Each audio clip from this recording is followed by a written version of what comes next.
ശരാശരി മനുഷ്യന് എത്ര പ്രായം വരെ സെക്ഷൽ ലൈഫ് ആസ്വദിക്കാം? ഈ ചോദ്യത്തിന് ഒരൊറ്റ ഉത്തരേ ഉള്ളൂ, മരിക്കും വരെ. നെറ്റി ചുളിയും. ഹായ്, ഞാൻ ഡോക്ടർ മിനു ബാജിയോ. ഞാൻ നേരത്തെ നെറ്റി ചുളിയും എന്ന് പറഞ്ഞത് എന്താന്ന് വെച്ചാൽ ഈ ക്യാപ്ഷൻ കാണുമ്പോഴാണ്. ഈ വീഡിയോയുടെ ക്യാപ്ഷൻ കാണുമ്പോൾ പലരുടെയും നെറ്റി ചുളിയും. കാരണം എന്താണെന്ന് വെച്ചാൽ ഇതെന്താണ് ഈ വീഡിയോസിലൊക്കെ ഈ ഡോക്ടർ എന്താണ് ഈ പറയുന്നത്, ഇതൊക്കെയാണോ പല കുഞ്ഞു കുട്ടികൾ കാണുന്നതല്ലേ ഈ വീഡിയോസ് ഒക്കെ എന്ന് ചോദിക്കുന്ന പല ആൾക്കാരുണ്ട്. അപ്പൊ അവരോടൊക്കെ എനിക്ക് പറയാനുള്ളത് എന്താണെന്ന് വെച്ചാൽ നമ്മൾ ഫെർട്ടിലിറ്റി റിലേറ്റ് ചെയ്തിട്ടുള്ള വീഡിയോസ് മാത്രമാണ് എൻ്റെ യൂട്യൂബ് ചാനലിലൂടെ ഇടുന്നത്.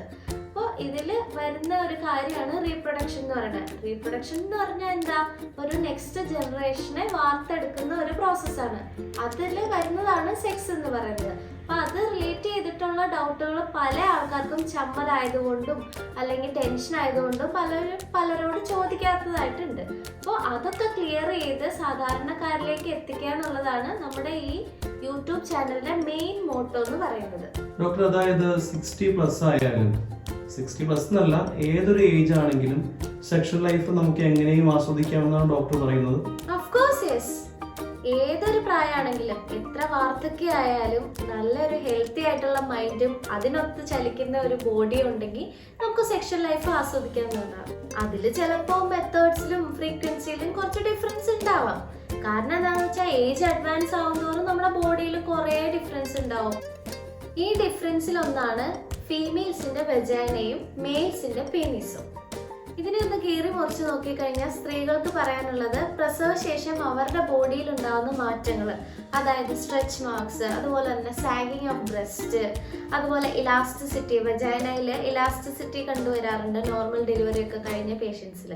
അതുപോലെ പുരുഷന്മാർക്കും അതുപോലെ വെയിറ്റ് ഗെയിൻ, അതുപോലെ സ്മോക്കിങ്ങും ആൽക്കഹോളൊക്കെ യൂസ് ചെയ്യുന്നവരാണെങ്കിൽ അവർക്ക് ലൈംഗിക ബന്ധത്തിന് താല്പര്യമില്ലാത്തവർ, അങ്ങനെയൊക്കെ ഒരുപാട് റീസൺസ് ഉണ്ട്. ഇങ്ങനെ കുടുംബം മുന്നോട്ട് കൊണ്ടുപോകുന്നവർക്ക് സെക്ഷൽ സാറ്റിസ്ഫാക്ഷൻ ഇല്ലാതെ വരിക, അതുപോലെ തന്നെ കുടുംബ ജീവിതത്തിൽ ഒരു അകൽച്ച വരിക, ഇവയെല്ലാം കണ്ടുവരുന്നു. ഇനി വേറൊരു പാർട്ട് എന്താണെന്ന് വെച്ചാൽ എന്നോട് പല സ്ത്രീകളും പേഴ്സണലി വന്ന് പറയാറുള്ള ഒരു കാര്യമാണ്, ലേറ്റ് 30s അവർ വീണ്ടും അവരുടെ സെക്ഷൽ ലൈഫ് ആസ്വദിച്ച് തുടങ്ങിയത്. അപ്പോൾ അതിൻ്റെ കാരണം എന്താണെന്ന് ചോദിക്കുമ്പോൾ അവർ പറയുന്നതാണ്, എൻ്റെ ഡോക്ടറെ, നേരത്തെ എൻ്റെ കാരണവന്മാരെ എന്നെ പിടിച്ച് കെട്ടിച്ചു, കഴിഞ്ഞ 1.5 വർഷത്തിനുള്ളിൽ ഒരു കുട്ടിയുമായി, പിന്നെ ടെൻഷനാണ്, കുട്ടി എണീക്കോ, പുറത്ത് പേരൻസ് ഉണ്ട്, അവർ ശബ്ദം വല്ലതും കേൾക്കുമോ എന്നൊക്കെ. ഇനി ഈ പേടിക്ക് ഫെർട്ടിലിറ്റി ആയിട്ട് എന്താ ബന്ധം എന്നല്ലേ നിങ്ങൾ ആലോചിക്കുന്നത്? ബന്ധമുണ്ട്.